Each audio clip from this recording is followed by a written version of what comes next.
À tout de suite. Mais d'abord, l'édito international d'Europe 1, Vincent Hervouet est avec nous. Bonjour Vincent. Bonjour Dimitri, bonjour à tous. Le président Macron est au Maroc pour sceller les retrouvailles avec le Royaume. Mais alors les retrouvailles, c'est désormais notre spécialité, une de nos originalités. Il n'y a plus d'ampoule à baïonnette, il reste le sucre en morceaux et les retrouvailles, ce must de la diplomatie macronienne. On se brouille et puis on se réconcilie, comme avec Volodymyr Zelensky, longtemps méprisé et désormais embrassé comme un frère. Parfois on recommence plusieurs fois, comme avec l'Italie du jamais vu. Et puis il y a une variante, on s'aime et puis on se brouille, comme avec l'Australie, le Congo, le Liban, les 3 pays du Sahel, avec Donald Trump, Vladimir Poutine, le pape, etc., etc.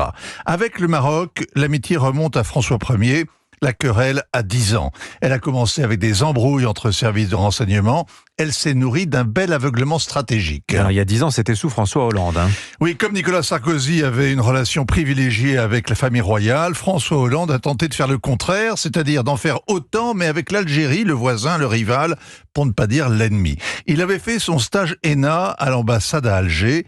L'échec éclatant du socialisme algérien lui rappelait sa jeunesse, Abdelaziz Bouteflika aussi, qu'il a accueilli comme un fils prodigue. Le président français s'imaginait déjà cicatrisant les blessures de l'histoire, prix Nobel de la paix. Bouteflika l'a laissé rêver et puis Bouteflika lui-même a perdu pied avec son AVC. Évidemment, Emmanuel Macron s'est obstiné à réussir ce que François Hollande avait raté.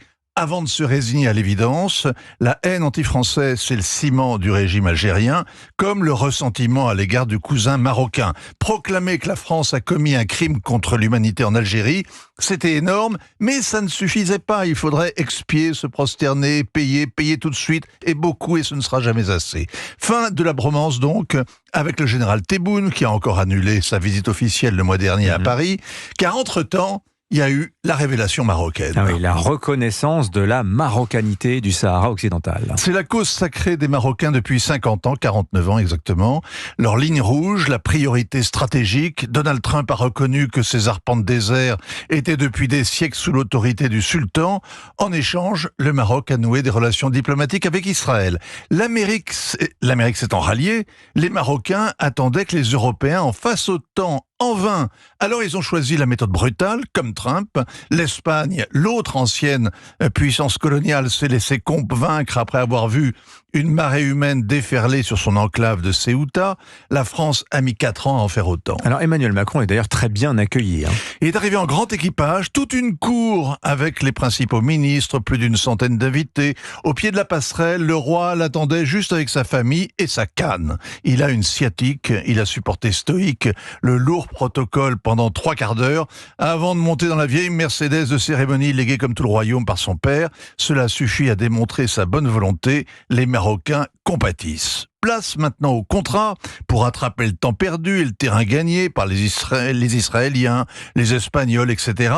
Emmanuel Macron tutoie le souverain, comme s'ils étaient amis dans la vraie vie, ce que Nicolas Sarkozy, Jacques Chirac ou François Ier n'auraient jamais osé faire. Reste à espérer que l'affichage de cette familiarité ne soit pas la seule priorité du voyage, que la France fasse valoir elle aussi ses lignes rouges et qu'il y ait des avancées réelles dans la lutte contre l'immigration clandestine, le terrorisme islamique et le narcotrafic. Signature Europe 1. Ainsi va le monde. Vincent Hervouet. Merci Vincent.